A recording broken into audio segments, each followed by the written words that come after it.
भूर्भुवः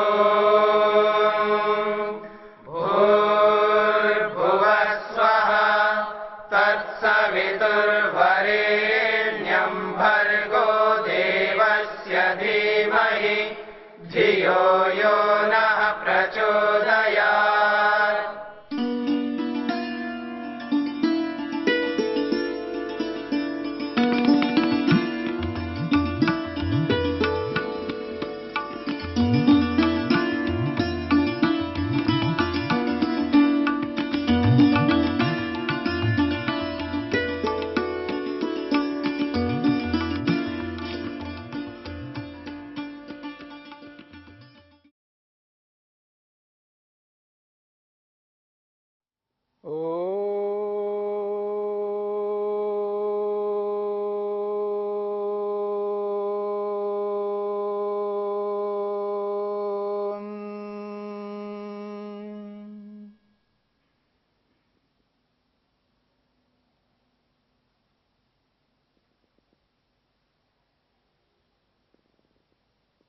योगाभ्यास करने वाले साधक को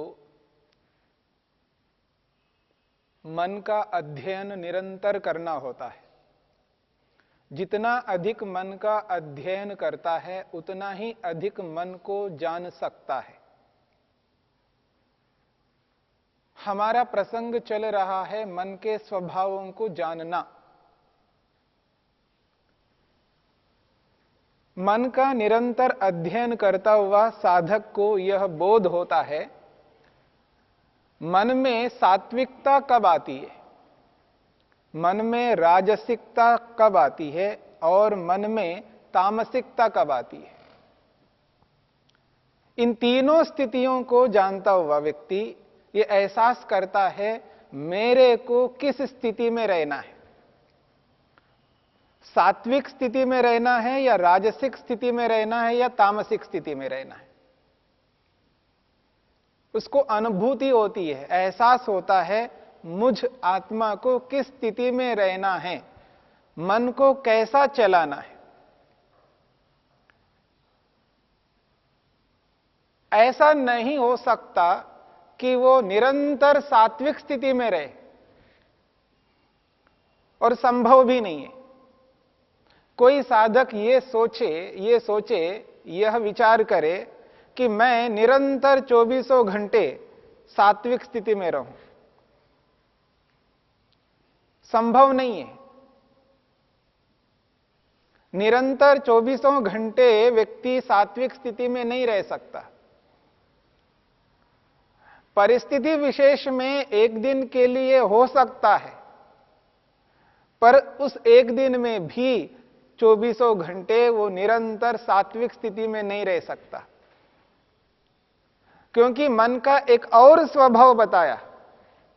योग में मन के लिए कहा चलम च गुणवृत्ति। मन का व्यापार निरंतर चलायमान है। मन निरंतर एक स्थिति में नहीं रह सकता।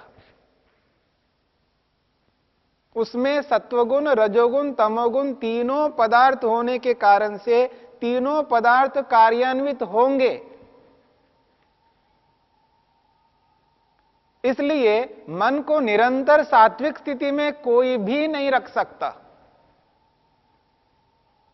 और ये जो सुना जाता है समस्थिति में रहना, गीता के अनुसार प्रचलित है व्यक्ति सदा हमेशा समस्थिति में रहता है।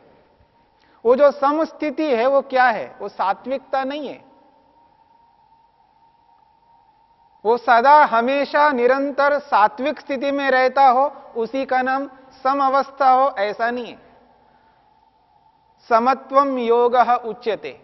ये जो समत्वम है वो सात्विकता की स्थिति निरंतरता हो, ऐसा नहीं है।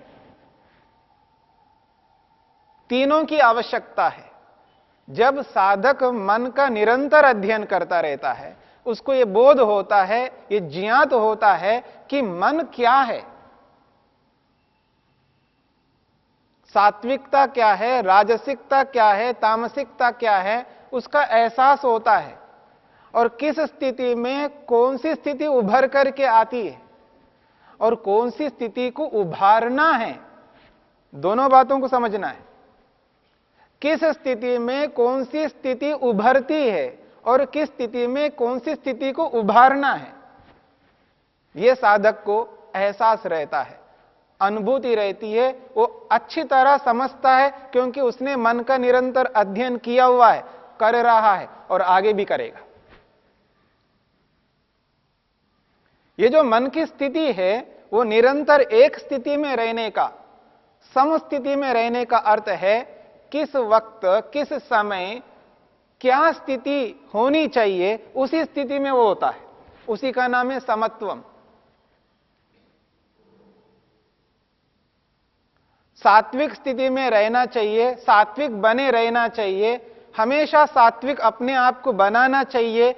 इसका यह अर्थ नहीं है, यह मतलब नहीं है कि वो सोते वक्त भी सात्विक बने रहे।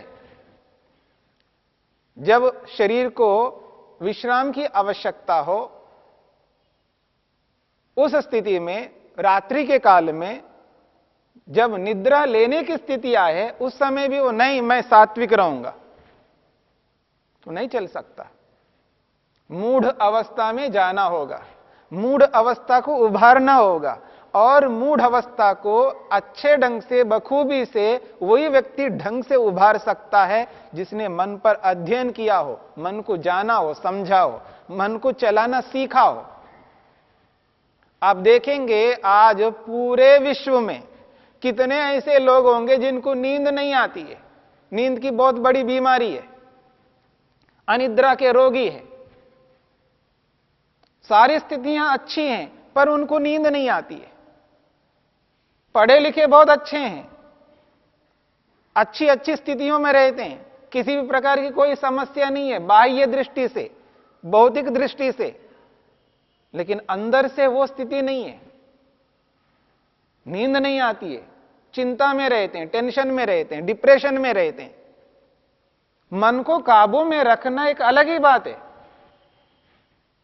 अपने विषय में व्यक्ति काबू रख लेता है।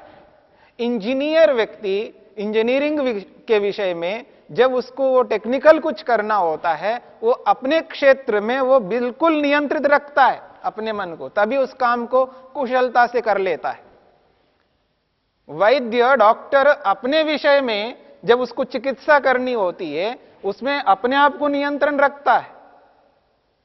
ऑपरेशन करने वाला शल्य चिकित्सक जब गंभीर ऑपरेशन करता है, वो अपने मन को अपने काबू में रखता है। घंटों खड़े होकर के दूरबीन के माध्यम से, माइक्रोस्कोप के माध्यम से किसी को ब्रेन का ऑपरेशन करना हो, ब्रेन ट्यूमर निकालना हो, हार्ट का ऑपरेशन किसी को करना हो, वो ऐसे नहीं चल सकते। अपने क्षेत्र में, अपने विषय में अपने मन को काबू में रखना यह प्रत्येक व्यक्ति करता है, परंतु उस क्षेत्र के अतिरिक्त और भी बहुत सारे क्षेत्र हैं। उन क्षेत्रों में जहां मन को नियंत्रण में रखना है, वहां नहीं रख पाता व्यक्ति। यह योगाभ्यास ही कर सकता है। प्रत्येक क्षेत्र में अपने मन को काबू में रखना, नियंत्रण में करना, यह केवल योगाभ्यास ही कर सकता है, जो वास्तव में अंदर से योग को लेकर के चलने वाला व्यक्ति कर सकता है। तो मन की सात्विकता को, राजसिकता को और तामसिकता को, इन तीनों स्थितियों को अच्छी तरह अध्ययन करता जाता है और इस निष्कर्ष पर चलता है, इस निष्कर्ष को ले आता है, हां अब मेरे को इस स्थिति में रहना है, सात्विक स्थिति में रहना है, शांत रखना है अपने मन को। दिन भर के व्यवहारों में मन को शांत बनाए रखता है, परंतु उन व्यवहारों में भी कुछ ऐसे व्यवहार होते हैं वहां पर तामसिकता, राजसिकता को लाना होगा,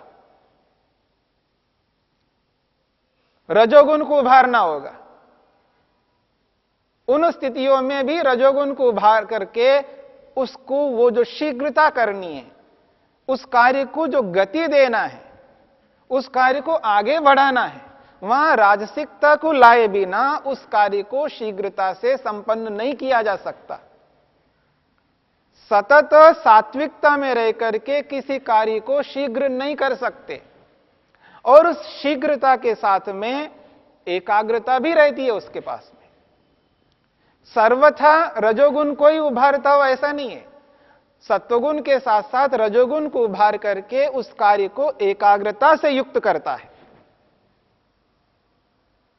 इसलिए रजोगुण को भी उभारना पड़ता है, राजसिक भी बनना पड़ता है, योगी के लिए, योगाभ्यासी के लिए कह रहा हूं, उसकी आवश्यकता है। ऐसे ही विश्राम की स्थिति है, अब कोई कार्य नहीं करना है, शारीरिक बाह्य कोई चेष्टा नहीं करनी है, विश्राम देना है शरीर को, विश्राम की आवश्यकता है। शरीर थक गया है, शरीर में क्लांति आ रही है, शरीर टूट रहा है, मानसिक स्तर पर भी विश्राम चाहिए, शारीरिक स्तर पर भी विश्राम चाहिए, तो तमोगुण को उभारना ही है। और बखूबी से वो तमोगुण को ऐसा उभारता है जिससे कम समय में अधिक विश्राम हो सके, कम समय में अधिक विश्राम हो सके। जो तमोगुण को जितना उभारना है, जिस स्थिति में मन के जाने पर वो पूरा तमोगुण काम आता है, उस स्थिति में पहुंचा करके अपने आप को पूरा विश्राम लेता है, पूरी नींद ले लेता है, और उस स्थिति में तमोगुण ही उभरा हुआ रहता है, उस स्थिति में सत्वगुण उभरा हुआ नहीं रहता है। लेश मात्र हो सकता, लेश मात्र सत्वगुण की स्थिति हो सकती है, पर पूर्ण रूप से तमोगुण को उभार करके वो अच्छी नींद ले लेगा। आवश्यकता है, उस स्थिति में सात्विक रहने की आवश्यकता नहीं है। वो 6 घंटे सोता हो, 5 घंटे सोता हो, जितने भी घंटे सोता हो, ठीक प्रकार से नींद लेता है। जब सुकून से जब कोई व्यक्ति उठता है और कहे उठता है, बहुत ढंग से सोया हूं मैं, बड़ी अच्छी नींद आई है, ये हर व्यक्ति को अनुभूति होती है, उसकी रोज की अनुभूति होती है, बस अंतर इतना है। कभी कभी कोई व्यक्ति ये कह उठता है, आज मेरे को बहुत अच्छी नींद आई है, सुकून से सोया हूं, कोई ऐसी स्थिति शरीर में नहीं लग रही है कि शरीर में कोई क्लांति हो, कोई थकावट हो,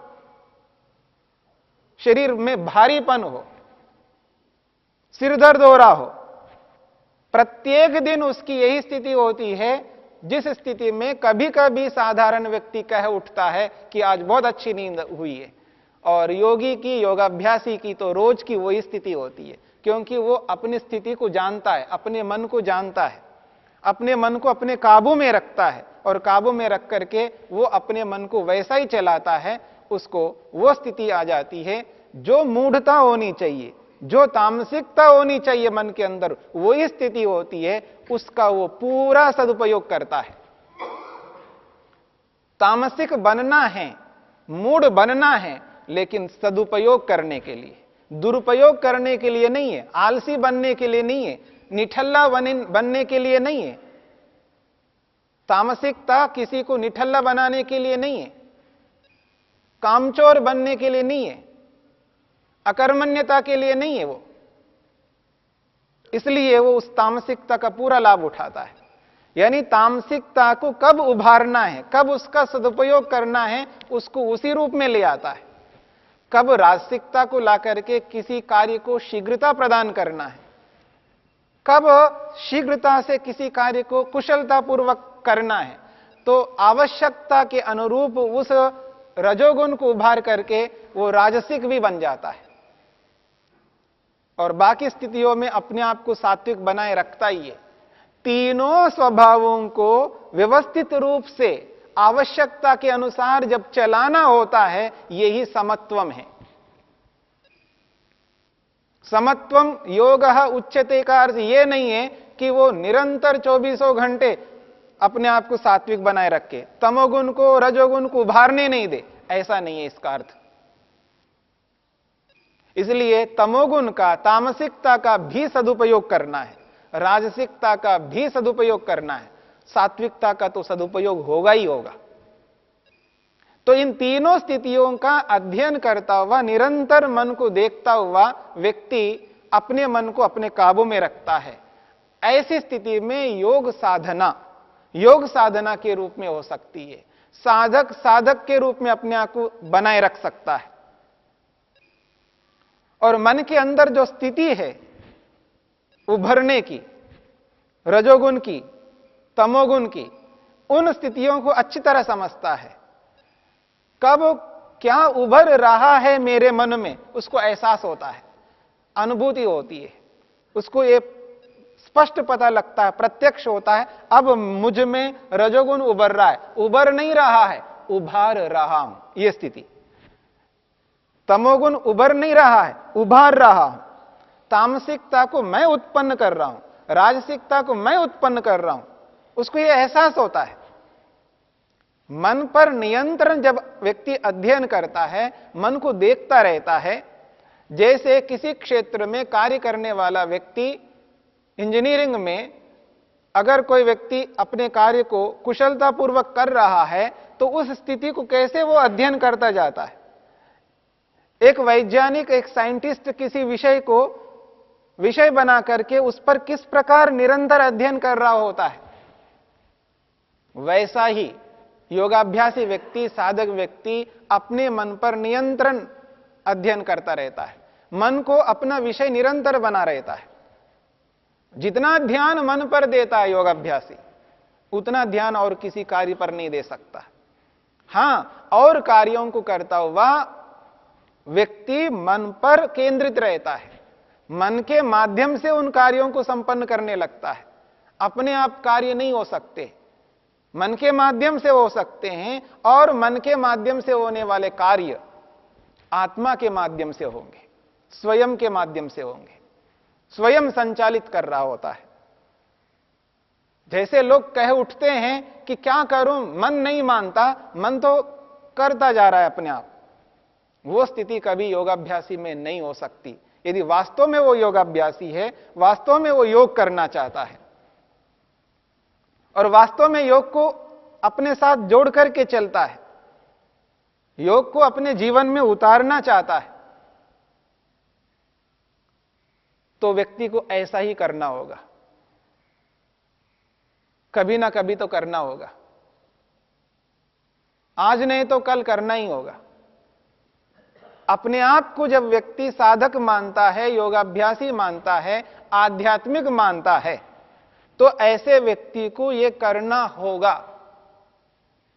और जब नहीं करेगा तो जैसे और लोग चलते हैं वैसे वो भी चलेगा। और लोगों में उस व्यक्ति में अंतर इतना है, ये एक लेबल लगा हुआ व्यक्ति है, एक चिन्ह उसको मिला हुआ है, साधक है, योगाभ्यासी है, आध्यात्मिक है, लौकिक नहीं है। वो चिन्ह तो मिल सकता है, लेकिन उस चिन्ह का सदुपयोग वही व्यक्ति करेगा जब व्यक्ति मन पर ध्यान देता है, मन को समझने का प्रयत्न करता है, मन को ही देखता रहता है। उसका लक्ष्य मन है, क्योंकि वही मन वहां तक पहुंचाने वाला है जहां तक वो पहुंचना चाहता है।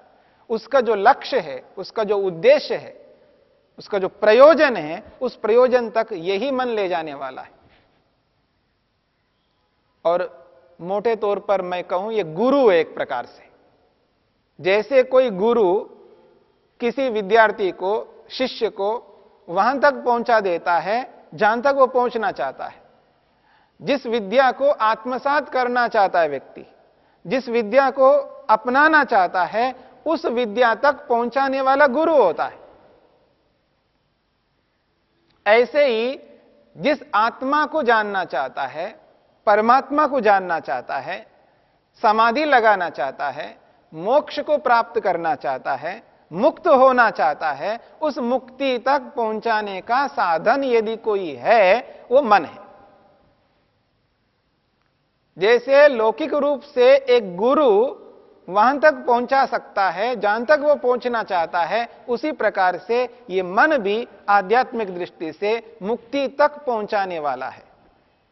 बस अंतर इतना है, मुक्ति तक पहुंचाने वाला ये जो मन है, ये आत्मा द्वारा संचालित होता है, यानी स्वयं के द्वारा संचालित होता है। स्वयं के द्वारा संचालित होता है, परंतु वो जानबूझ करके होता है, अनजाने में नहीं होता है। लौकिक व्यक्ति भी मन को चलाता है और आध्यात्मिक व्यक्ति भी मन को चलाता है, लेकिन दोनों के चलाने में अंतर इतना है, ये जानबूझ करके चलाता, वो अनजाने में चलाता है। और आध्यात्मिक व्यक्ति को जानबूझकर मन को चलाना होता है, जिससे व्यक्ति निश्चित रूप से उस स्थान तक पहुंचेगा जिस स्थान तक वो पहुंचना चाहता है। तो सात्विकता, राजसिकता और तामसिकता, इन तीनों स्थितियों को जानकर के ही व्यक्ति आगे बढ़ सकता है।